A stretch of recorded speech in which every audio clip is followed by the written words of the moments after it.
السلام علیکم ورحمۃ اللہ وبرکاتہ۔ تہجد کا بیان۔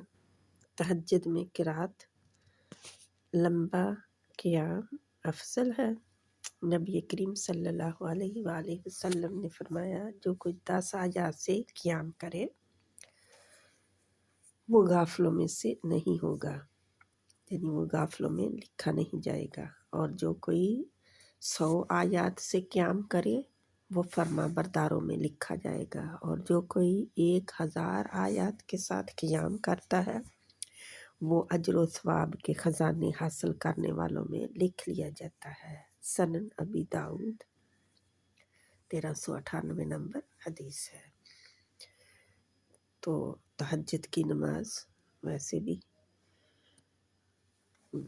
اجر و ثواب تو ہے ہی، دعائیں جو ہیں وہ قبول ہوتی ہیں۔ اللہ سبحانہ تعالیٰ آسمان دنیا پر ہر روز تشریف لاتے ہیں رات کے آخری حصے میں، جو کہ تہجد کا ٹائم ہوتا ہے، اور اللہ سبحانہ تعالیٰ پکار لگاتے ہیں، ہر روز پکار لگاتے ہیں، کوئی ہے مجھ سے مغفرت مانگنے والا کہ میں اس کو بخش دوں، کوئی ہے مجھ سے دعا کرنے والا کہ میں اس کی دعا قبول کروں۔ تو یہ انسانوں کے اوپر ہے، ہمارے اوپر ہے کہ ہم لوگوں سے تو مانگتے پھرتے ہیں، ادھر ادھر جاتے ہیں، درباروں پہ جاتے ہیں، پیروں کے پاس جاتے ہیں، لیکن جاتے نہیں ہیں تو اپنے رب کے حضور نہیں جاتے۔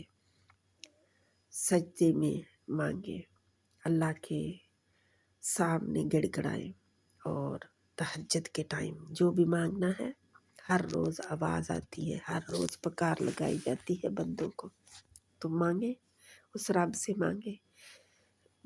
بہت ایک ہوتا ہے نا مان کے ساتھ، تو وہ مانگے، اللہ تعالیٰ دیتا ہے۔ جتنا لاڈ پیارا آپ اللہ سے کریں گے اتنا ہی اللہ تعالیٰ بھی آگے سے دے گا۔ جتنے پیار سے، جتنی عاجزی سے پکاریں گے اتنا ہی اللہ تعالیٰ دعائیں قبول کرتا ہے، اللہ خوش ہوتا ہے بندے کی عاجزی سے اللہ کے آگے۔ اللہ سبحانہ و تعالیٰ ہمیں توفیق عطا فرمائے۔ السلام علیکم ورحمۃ اللہ۔